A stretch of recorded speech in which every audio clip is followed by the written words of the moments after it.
revolutionary German Air Force, spearheaded by Hitler to annihilate the enemy from the skies. And here she is, magnificent, deadly and mean. Scattered across Europe are the astonishing remains of what was, at its height, the most effective combat air force of the Second World War. It's really like something out of a Bond movie. Created from nothing, developed in secret, and fast-tracked by Hitler, pushing innovation and technology to new heights. It is not enough to simply catch up with the rest of the world. Germany must surpass it. The AR-234 is the first and last jet bomber of the Second World War. This is the story of Hitler's Luftwaffe. The biggest construction projects of World War II, ordered by Hitler to secure world domination. Now they survive as dark reminders of the Führer's fanatical military ambition. These are the secrets of the Nazi megastructures.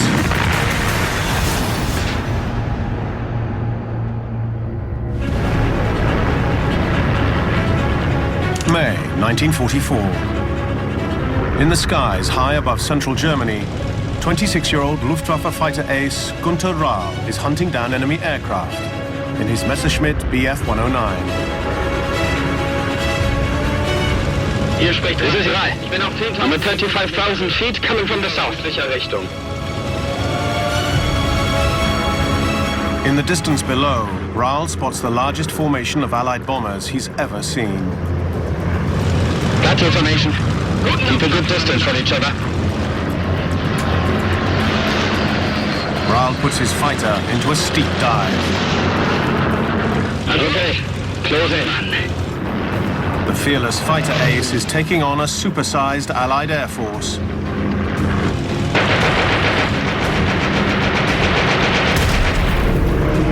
But Hitler's Luftwaffe is outnumbered by the Allies 8-1. And Günter Rahl is fighting for his life.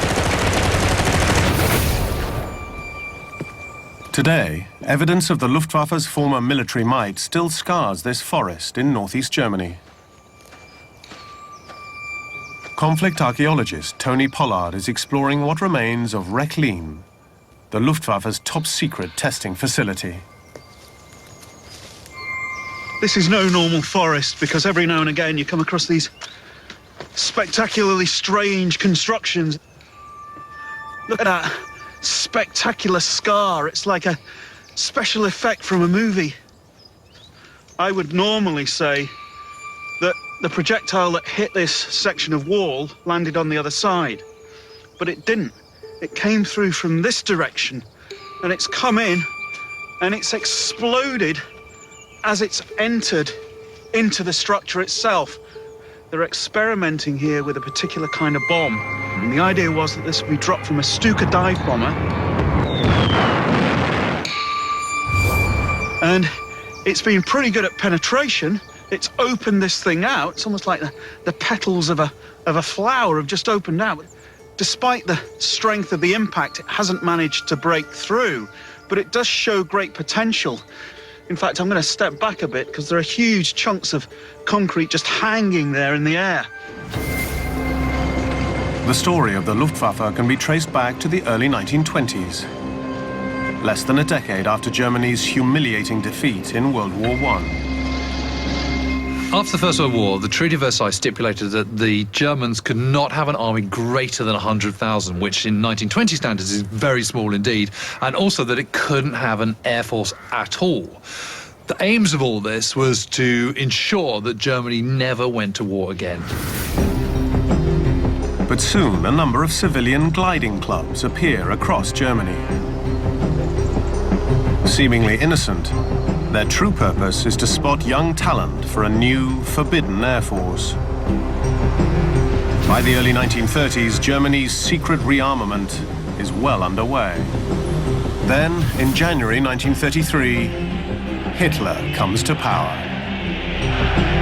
One of his first acts as Chancellor is to appoint his great friend and supporter Hermann Göring, a World War I flying ace, to create a brand new German Air Force. Göring is an absolutely key Nazi and colleague of Hitler's. He is charismatic, flamboyant, Machiavellian, ferociously clever. He is someone who makes things happen. He's a living, breathing dynamo, and that's exactly the person you want when you're trying to start a new air force. In July 1934, Hitler asks Göring to meet him at a Wagner festival in northern Bavaria for an update on the still clandestine Luftwaffe. A wonderful festival, don't you agree, Hermann? Yes, magnificent. How is the rejuvenation of the Luftwaffe progressing? Very well, mein Führer, very well. I have recently approved a program for the production of over 4,000 aircrafts by September next year. It is not enough. There must be an immediate increase in our production. If the Western powers intervene to prevent rearmament, it will be a disaster. Of course, mein Führer. It is not enough to simply catch up with the rest of the world. Germany must surpass it. Göring immediately sets about increasing the Luftwaffe's capabilities. He orders new planes and puts into motion a major recruitment drive for trainee pilots.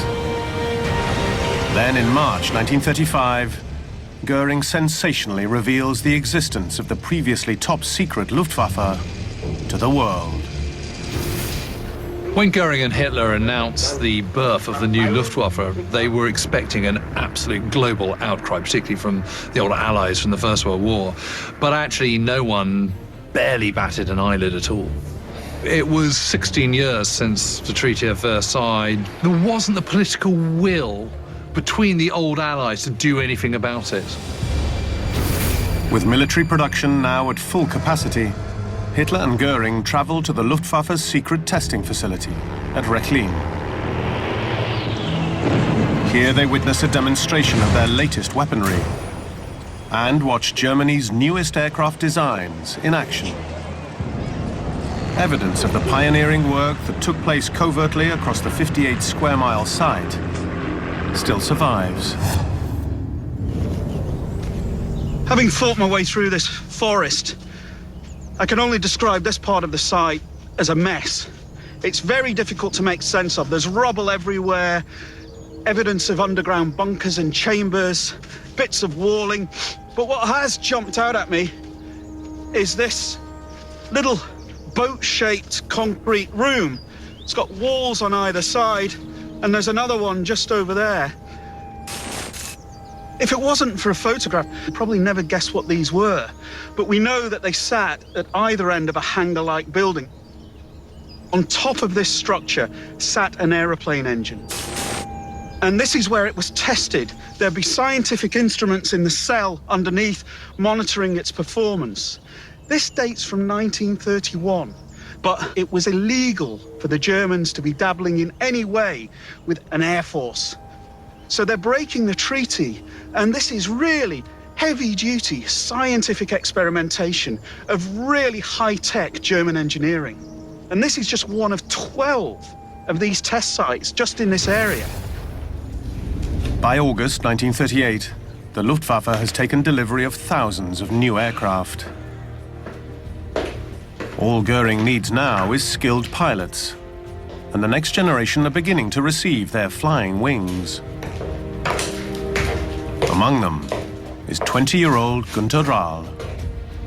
Born in the last year of World War I, his father served on the Western Front. The military is in his blood. After graduation, we were given a choice of which career path to follow. I knew immediately what my answer would be. Fighter pilot, sir. By August 1939, the new German Air Force has over 4,000 planes and nearly 400,000 personnel. Hitler's Luftwaffe is ready. It's about to be put into action with devastating effect.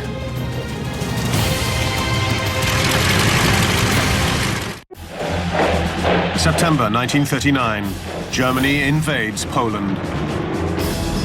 Hitler's air force, the Luftwaffe, unveiled just 4 years ago, now spearheads the attack. Using their highly accurate Stuka dive bomber to destroy ground targets. The airborne artillery paves the way for armored forces to punch through Polish defenses with ease. This unstoppable combination of speed and firepower becomes known as Blitzkrieg, or Lightning War. The German Luftwaffe leads the path so that the infantry and the panzers and the mechanized forces can follow up and take land. The Luftwaffe completely destroys all of the targets that it needs to, including the Polish Air Force. Poland ceases to exist as an independent country within about 3 weeks. Hitler now turns his attention to conquering Western Europe. The Netherlands, Belgium, and France are soon in his sights. The plan is to bypass the Maginot Line, the French barrier of armed fortifications that snakes along its border with Germany. By invading through neutral Belgium, the Nazis hope to draw the Allies into battle. A simultaneous panzer attack to the south will then cut the Allied armies off and surround them. But there's one major obstacle in the way: the fort of Eben-Emael. Built by the Belgian army after World War I to keep Germany out, its massive guns protect 3 bridges across the Albert Canal. Only by taking control of these key bridges can the Nazis mobilize their army in force and commence a blitzkrieg attack on Belgium, the Netherlands, and France. So here we are at Fort Eben-Emael, one of the bunkers poking out of the woods.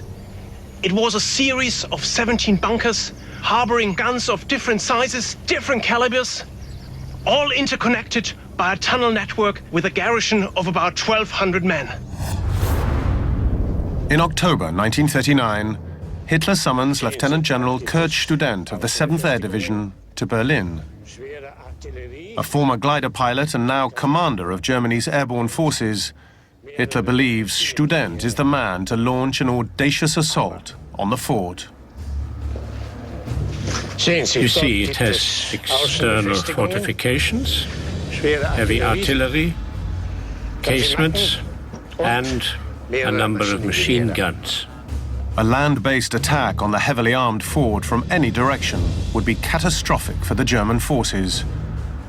But Hitler has noticed a flaw in its defenses and has hatched an ingenious plan. Could a glider land there? Ja, mein Führer. Good. I thought so.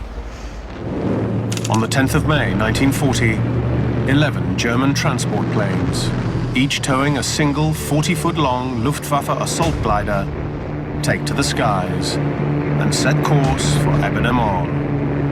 Inside the armada of gliders, a commando force of 85 paratroopers. At 8,500 feet, less than 20 miles from the fort, the gliders are set loose.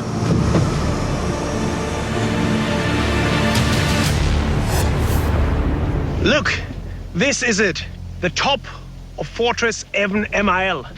You can see the bunkers dotted around all over the place. A flat terrain, the ideal landing site for gliders. So this was the weak spot of the fortress. Overall, 9 gliders landed here and caught the Belgian garrison totally by surprise.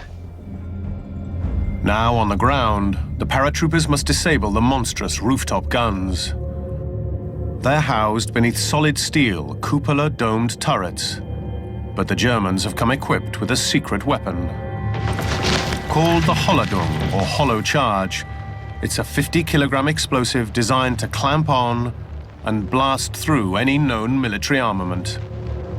But they've never been used in war. Until now.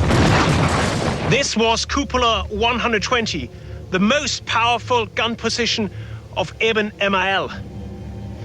450 tons of steel, half of it rotating. Here they are, the guns. 59 centimeters thick. Here you can see the Germans tried to penetrate it with a hollow charge. In the end, it didn't work. So they pushed down smaller charges down the barrel of the guns, thus rendering the entire position inoperable. Within 15 minutes, the German paratroopers disable all of the key rooftop guns. Then they prepare to destroy the one and only exit to the fort, trapping the Belgian soldiers inside. We are now 25 meters below ground. Here you can see another trace of a hollow charge. The Germans placed it here with a time fuse, and it sent out massive shockwaves. Look at the result it did. This would have been the exit, the ammunition elevator, and the stairs. Totally smashed up. As the German infantry arrives, the trapped Belgian soldiers have no option but to surrender. Thanks to the Luftwaffe, the bridges into Belgium and the Netherlands are now under Nazi control. The ensuing Battle of the Netherlands lasts just 4 days. Victory for the Germans is followed by the early capture of Belgium. Then, Hitler invades France. Spearheading the attack once more is the Luftwaffe. In the skies above central France, pilot Günter Rahl hunts for French fighters. The aircraft he hopes will earn him his first kill is the Messerschmitt Bf 109.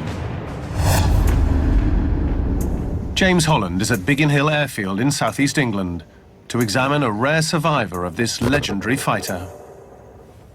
One of only 2 airworthy Messerschmitt 109Es in the entire world. And here she is, magnificent and deadly and mean-looking. The Bf 109 first flew in 1935. Its speed, agility, and firepower will make it one of the most feared fighters of the Second World War. In 1940, this could do the 3 things that you needed above all to be able to do in air-to-air combat. It could climb faster than any other aircraft. When it got into the battle zone, it could pack a much bigger punch than any other aircraft, and it could dive out of the way faster than any other aircraft. That's what you needed to do, and that's what this could deliver in spades. For the thousands of newly qualified German fighter pilots like Günter Rahl, taming the mighty Messerschmitt was a daunting task. It's really wonderful to be sat here, and of course you kind of imagine what it must have been like for a young pilot going out on his first ever flight in one of these. Now, there's no 2-seater Messerschmitt 109s in 1940. When you've finished your flying training, you've done everything you possibly can, you've learnt the cockpit layout, you've been warned about any potential hazards, but ultimately it's a leap of faith. From the cockpit of his Messerschmitt, newly qualified Günter Rahl spots a formation of French fighters. This is it, I thought. This is our chance. It's the French. I honed in, looked onto his tail, and fired. Rahl notches up his first kill, but the excitement is short-lived. I didn't consider to think that someone might be on my tail firing at me. Günter's aircraft is badly damaged in the attack, but incredibly, he makes it back to base. I had engaged the enemy, fought, and won. As the Luftwaffe clears the path for German ground forces to power through France, the relentless firepower of Blitzkrieg pushes the Allies back to the French coast. Under heavy air assault from Stuka dive bombers, over 300,000 Allied troops flee Dunkirk for Britain. On the 22nd of June, France surrenders. Hitler is delighted with the Luftwaffe's success, but it's about to be sent into a new arena of war, and in the skies over Britain, it'll face its toughest test yet. With France now under Nazi occupation, Hitler turns his attention to Britain. And once again, the Luftwaffe, non-existent just over 5 years earlier, is at the heart of a plan, codenamed Operation Sea Lion. Through intensive bombing raids over Britain, Hitler plans to destroy its air force, the RAF, and claim air superiority, clearing the way for an amphibious invasion. The aircraft which is to form a vital part of Hitler's bombing campaign is the HE-111. The brainchild of aeronautical designer Ernst Heinkel, it's a fast, medium-sized bomber. Goering wants vast numbers for his Luftwaffe, so to meet demand, Heinkel builds a brand new factory. James Holland is exploring the ruins at Oranienburg in northeast Germany. Well, this looks like some kind of guardhouse here, and oh yeah, sort of pillbox. You can see it's got the embouchure there where you'd had a rifle or machine gun. And over here must have been the main entrance, the main guardhouse. Oh my goodness, look at that. That is absolutely enormous. I certainly wasn't expecting that. I don't know quite what I was expecting, but certainly nothing on that scale. I can't get over the size of it.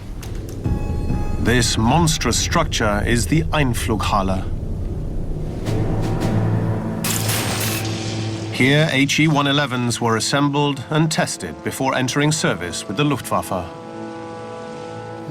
My mind is being filled with visions of Heinkel 111s rolling out of this and sort of taxiing out way to the runway a little bit over there. And now look at it, just abandoned. At its height, over 12,000 people were employed here at the Heinkel works. More than 2,000 HE-111s rolled out of these doors. 452 in the first year of the war alone. The whole construction is basically steel girders. Hangar doors on the other side as well, so you can imagine you could open up the whole place. And to think that it's just empty now and completely still. But this must have just been a hive of activity from the 30s right through to pretty much the end of the war. On the 30th of June 1940, Goering orders the Luftwaffe to destroy the RAF. But Heinkel's bombers need fighter escorts for protection.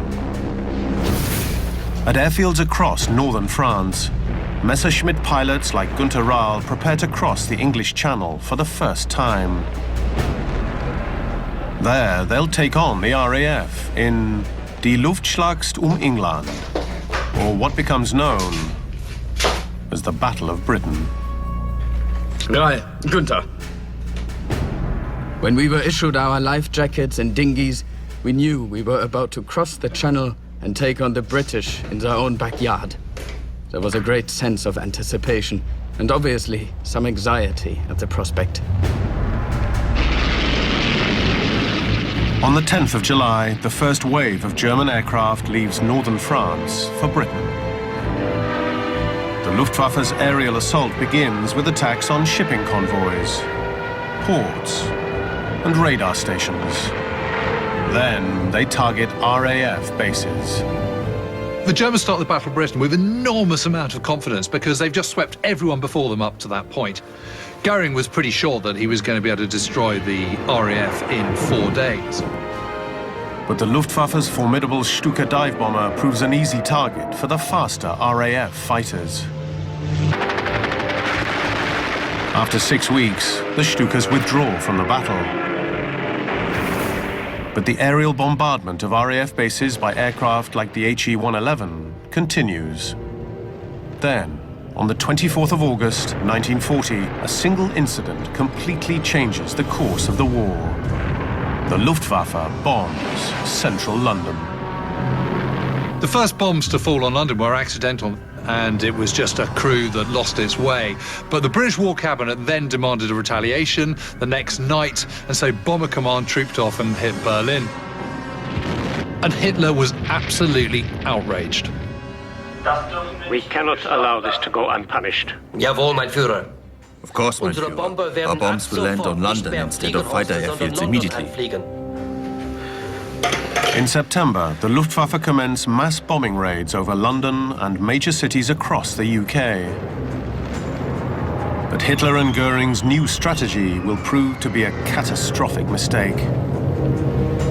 The Germans failed to knock out Britain's radar tracking system, so the RAF are able to predict exactly where the Luftwaffe formations are heading. As if you've got lots of different formations attacking different airfields, it's quite difficult to be in all places. But if you've got a big formation heading up through Kent, quite obviously to London, then it's much easier to organise your defence. And that was the real advantage to the RAF. On the 15th of September 1940, the Luftwaffe launched their biggest bombing raid on London.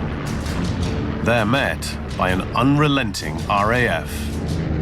61 German aircraft are destroyed in a single day. Many more are damaged. Unable to sustain such heavy losses, Hitler postpones the invasion of Britain. It's Germany's first failure of the war, and Hitler holds Goering personally responsible. Goering was massively underestimated British strength. He had no idea there was the first fully coordinated air defence system the world had ever known. And he completely discounted the huge advantage that the British had of fighting over home soil. The loss of the Battle of Britain is the first great turning point of the war. The Luftwaffe now finds itself on the defensive against Allied attacks. The threat of annihilation will inspire some of the most revolutionary and controversial designs of World War II. By spring 1941, the RAF increases its bombing raids over Germany. With civilian casualties rising daily, it falls to the Luftwaffe to develop new forms of protection for the masses. Evidence of their pioneering work still litters this forest at Rechlin, the Luftwaffe's secret test facility. I can see something looming out of the forest, and I think this is what I've been looking for. These are known as the White Houses, and they're experimental bomb shelters. They would sit within tower blocks and tenements and provide protection within the building rather than underneath it, which was a kind of traditional form of air raid shelter. As I get close to them, what's really attracting my eye is this pile of rubble around them, which on closer inspection, we can see were once buildings. Unlike the towers, which have survived almost perfectly intact, this has been absolutely leveled. And it's been leveled by bombing. And that's the important thing about Rechlin. The Luftwaffe are doing all sorts of experiments. And to my mind, this is a totally unique example of the sort of ingenuity that was being worked upon here. The pioneering Luftwaffe is now just 6 years old. It's been at war for half of its short existence, and it's about to start fighting on two fronts. While maintaining its bombing campaign on Britain, the Luftwaffe will also lead Hitler's invasion of the Soviet Union. Here, 2,000 German aircraft, supported by ground forces, return to familiar and proven tactics. Blitzkrieg.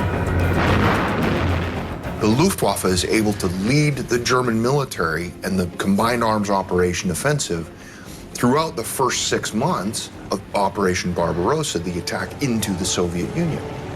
They're great at blowing up airfields and destroying Soviet airplanes on the ground and in the air because the Soviet Air Force is so obsolete, and they just get shot out of the sky.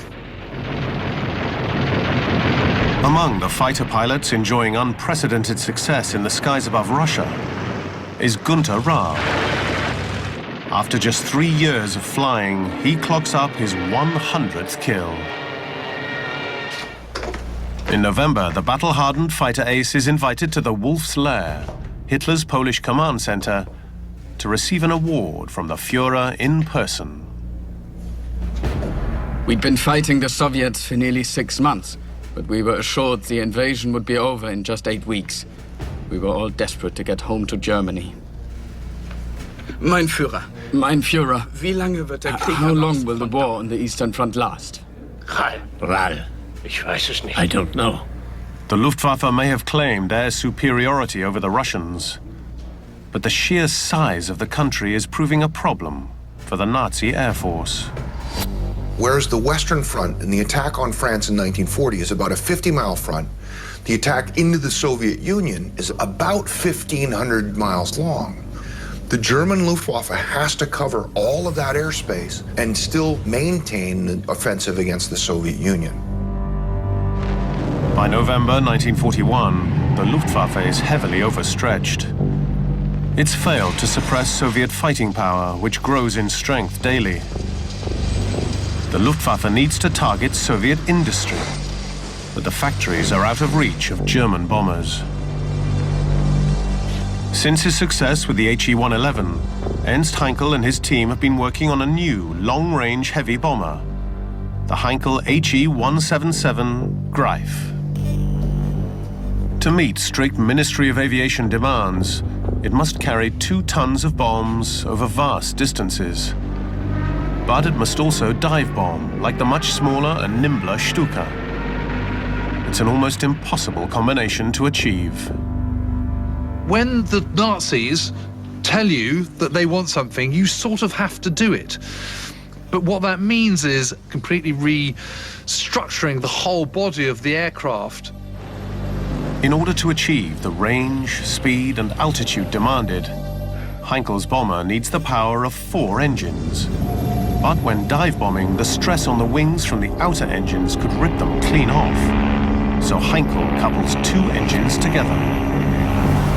4 engines will now power just 2 propellers, creating a far stronger, streamlined design. But the pioneering engine arrangement has a fatal flaw. It generates intense heat, and the engines regularly catch fire. When the Heinkel 177 finally took to the air, everyone recognized immediately that this was a death trap. It became known as the flying coffin. Goering actually went to see one of the trials and witnessed one of these take off and then explode in midair.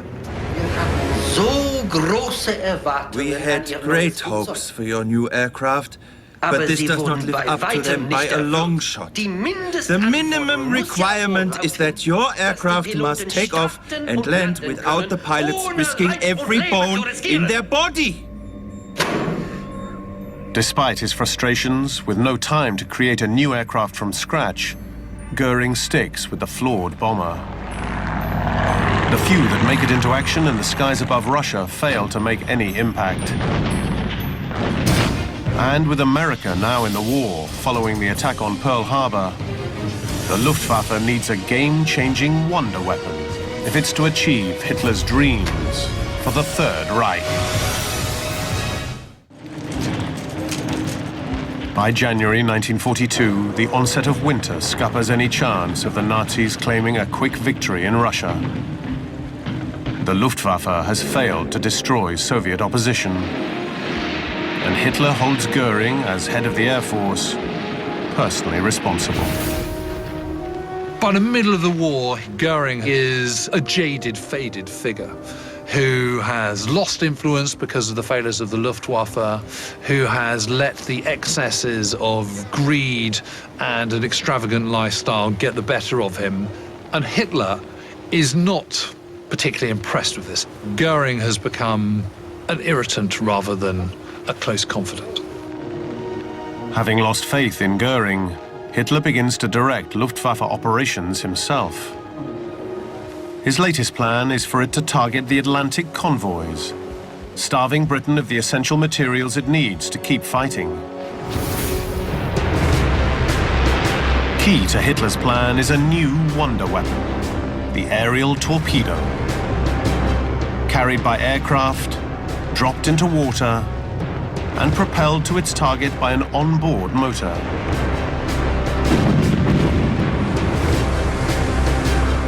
Tony Pollard is heading to the Luftwaffe's top-secret torpedo testing facility off the coast of northern Poland in the Baltic. This structure's just looming out of the sea. It's really like something out of a Bond movie, this artificial island with a tower which was for observation of the launching of the torpedoes. And it's quite clearly now derelict. I can see right the way through what were the windows, and the seabirds are inhabiting it. So it's quite ghostly, really, but very spectacular. This mass of concrete and steel is strategically located well out of range of the Allied bombers. Here, the Luftwaffe develop and test the torpedo's engines and perfect their launching techniques. This is really the business end. This is where the torpedoes were launched from tubes out to sea, their engines engaged and then driving off. And of course, observation of that operation, very important. You can see, you'd get a great view from the various floors of this structure here. At its peak, this place was firing about 200 torpedoes a week. 2,000 people working here, both on this structure and on the mainland, all under top secret, hence its location here in the Baltic. There's enough of this megastructure left to tell us that the Germans were really serious about the arms race related to airdrop torpedoes. At the start of World War II, they were losing that race. But here in the Baltic, they were determined it was a race they were going to win. From its standing start in 1942, Germany produces over 10,000 aerial torpedoes before the war is over.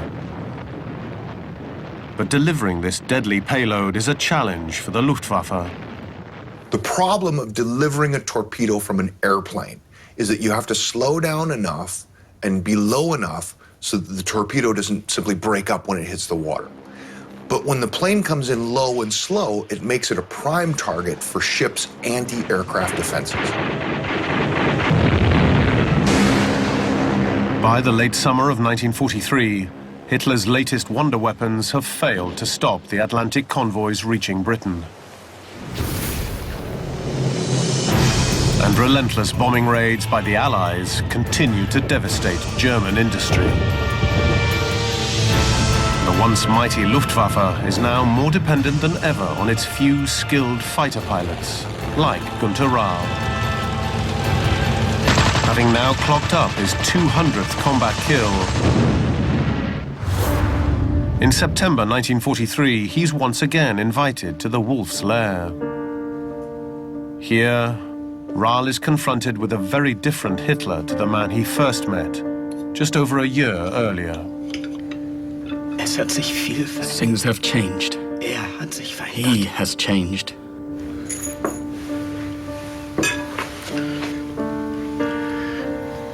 If only we already had the wonder weapons, victory would surely be ours. If only. Hitler's dream of world domination is crumbling. But he refuses to give in. And the Luftwaffe has one more secret weapon to unleash.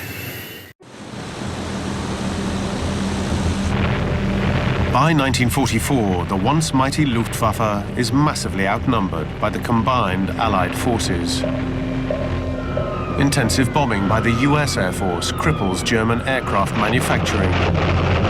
And the Luftwaffe is running out of planes and pilots fast. The Luftwaffe is the one part of the German armed forces that is in combat the entire war, and it simply cannot cope with that level of continuous action. On May the 12th, 1944, the US Air Force launches its largest ever air raid. Close to 900 bombers and nearly 1,000 fighters take to the skies. Their mission? To obliterate Germany's fuel industry. After 4 years of aerial combat and 273 kills, Messerschmitt pilot Günter Rahl is now one of the Luftwaffe's few surviving fighter aces. But nothing can prepare him for his next encounter. Hier spricht Rahl. This is Rahl. I'm at 35,000 feet coming from the south. High above central Germany, Rahl spots the largest formation of Allied aircraft he's ever seen. Undeterred, he puts his fighter into a steep dive. Battle formation. Keep a good distance from each other. Rahl sets his sights on an American P-47 fighter and fires. He scores a direct hit, quickly followed by a second.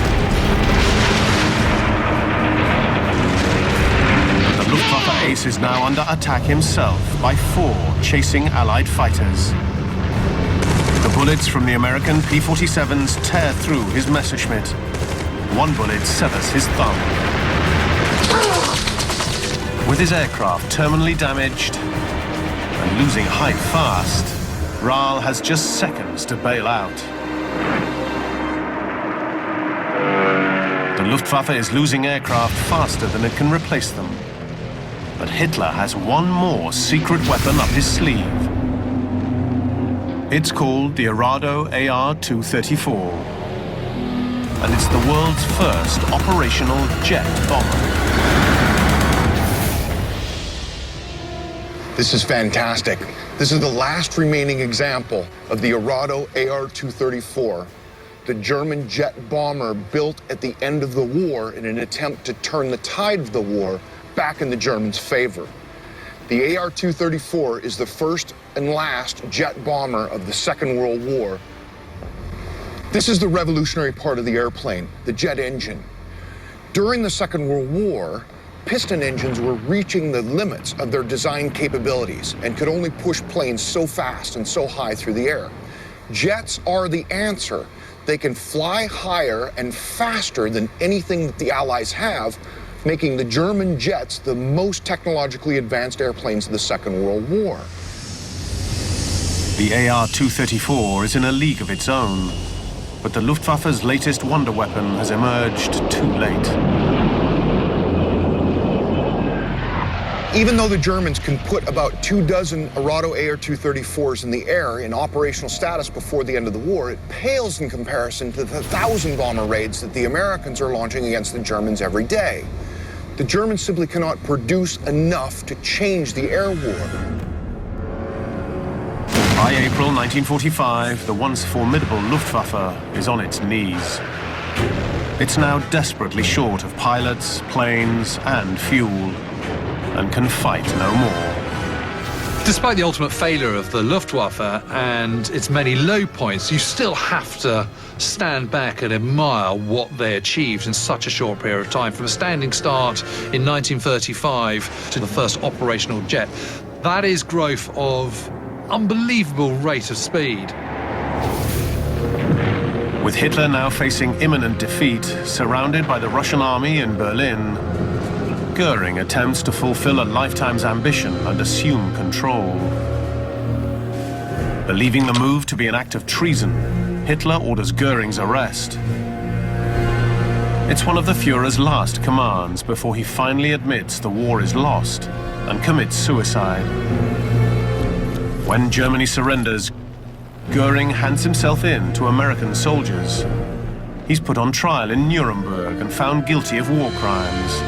He's sentenced to death by hanging. Somehow he managed to persuade either his American doctor or one of the US guards to slip him a cyanide pill, just a matter of minutes before he's due to go to the scaffold. He takes the pill, and when the guards find him, there he is, stone dead, but winking, with one eye open and one shut. It's quite extraordinary. The Luftwaffe sent 20,000 fighter pilots into combat during World War II. Just 2,000 made it back alive. Günter Rahl was one of the lucky ones. He survived bailing out of his Messerschmitt.